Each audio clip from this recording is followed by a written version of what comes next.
ಕೆಪಿಎಸ್ಸಿಗೆ exam ಮಾಡೋ ಯೋಗ್ಯತೆ ಇಲ್ವಾ ಅಂತಕ್ಕಂಥ ಪ್ರಶ್ನೆ ಮೂಡ್ತಾ ಇದೆ. ಯಾಕಂದರೆ ಬರೀ ಎಡವಟ್ಟುಗಳಿಂದ ಕೆಪಿಎಸ್ಸಿ ಏನು ಸುದ್ದಿ ಆಗ್ತಾ ಇರ್ತಕ್ಕಂಥದ್ದು. ಸದ್ಯಕ್ಕೆ ಕೆಎಎಸ್ ಮರುಪರೀಕ್ಷೆಯಲ್ಲಿ ಕೆಪಿಎಸ್ಸಿಯಿಂದ ಗೊಂದಲ ಸೃಷ್ಟಿಯಾಗಿರ್ತಕ್ಕಂಥದ್ದು. ಕೆಪಿಎಸ್ಸಿಗೆ ಎಕ್ಸಾಮ್ ಮಾಡೋ ಯೋಗ್ಯತೆನೇ ಇಲ್ವಾ?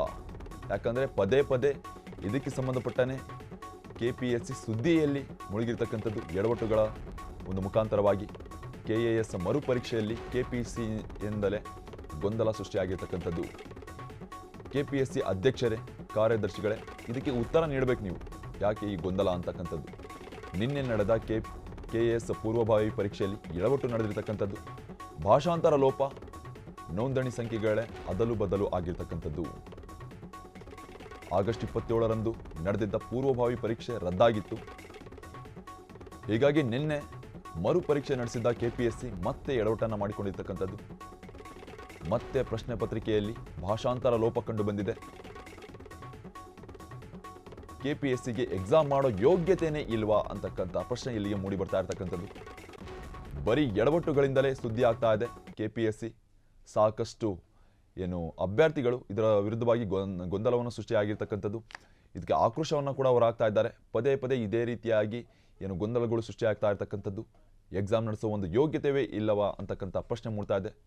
ಭಾಷಾಂತರ ಲೋಪ ಆಗಿರ್ಬೋದು, ನೋಂದಣಿ ಸಂಖ್ಯೆಗಳೇ ಅದಲು ಬದಲು ಆಗಿವೆ ಅಂತೆ ಈ ಒಂದು ಪತ್ರಿಕೆಗಳಲ್ಲಿ. ಪೂರ್ವಭಾವಿ ಪರೀಕ್ಷೆಯಲ್ಲಿ ಮತ್ತೆ ಗೊಂದಲ ಸೃಷ್ಟಿಯಾಗಿರ್ತಕ್ಕಂಥದ್ದು. ನಿನ್ನೆ ಮರುಪರೀಕ್ಷೆ ವೇಳೆಯೂ ಅಷ್ಟೇ ಮತ್ತೆ ಗೊಂದಲ ಸೃಷ್ಟಿಯಾಗಿದೆ.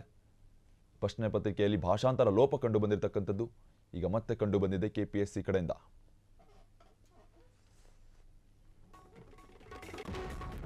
ಮತ್ತೆ ಲಕ್ಷಾಂತರ ಅಭ್ಯರ್ಥಿಗಳ ಜೊತೆ ಕೆಪಿಎಸ್ಸಿ ಚೆಲ್ಲಾಟವಾಡ್ತಾ ಇರತಕ್ಕಂಥದ್ದು.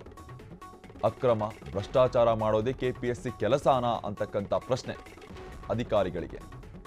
ಕೆಪಿಎಸ್ಸಿ ವಿರುದ್ಧ ಭುಗಿಲೆದ್ದ ಅಭ್ಯರ್ಥಿಗಳ ಆಕ್ರೋಶ. ಕೆಎಎಸ್ ಪ್ರಶ್ನೆ ಪತ್ರಿಕೆಯಲ್ಲಿ ಲೋಪಗಳ ಸರಮಾಲೆ ಕಂಡು ಬಂದಿರತಕ್ಕಂಥದ್ದು. ಪದೇ ಪದೇ ಕೆಟ್ಟದ್ದಾಗಿ ಪ್ರಶ್ನೆ ಪತ್ರಿಕೆ ರೆಡಿ ಮಾಡ್ತಾ ಇದೆ ಕೆಪಿಎಸ್ಸಿ. ತಪ್ಪು ನಡೆದಿದ್ರು ಮೌನಕ್ಕೆ ಜಾರಿದ ಕೆಪಿಎಸ್ಸಿ. ಮತ್ತೆ ಲಕ್ಷಾಂತರ ಅಭ್ಯರ್ಥಿಗಳ ಜೊತೆ ಕೆಪಿಎಸ್ಸಿ ಚೆಲ್ಲಾಟವಾಡಿರ್ತಕ್ಕಂಥದ್ದು. ಅವರ ಜೀವನದ ಭವಿಷ್ಯ ಜೊತೆ ಚೆಲ್ಲಾಟವಾಡ್ತಾ ಇದೆ ಕೆಪಿಎಸ್ಸಿ.